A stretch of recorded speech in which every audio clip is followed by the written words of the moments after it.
पुण्यातील कोंढवा हत्या प्रकरणात काल झालेल्या हत्येत थेट आंदेकर टोळीचा संबंध असल्याचं समोर आले। 3 आरोपींना कोर्टासमोर हजर करण्यात आले।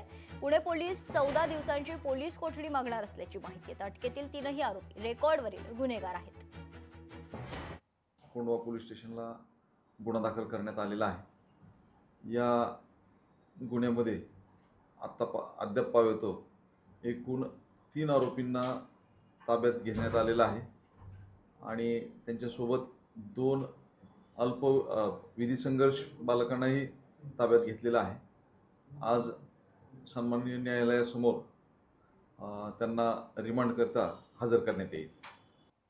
तर पुण्यातील कोंढवा हत्या प्रकरणात काल झालेल्या हत्येत थेट आंदेकर टोळीचा संबंध असल्याचे समोर आले। 3ही आरोपींना कोर्टासमोर हजर केलं असता पुणे पोलिसांना आता 7 नोव्हेंबर पर्यंत पोलीस कोठडी या आरोपींना सुनावण्यात आलेली आहे।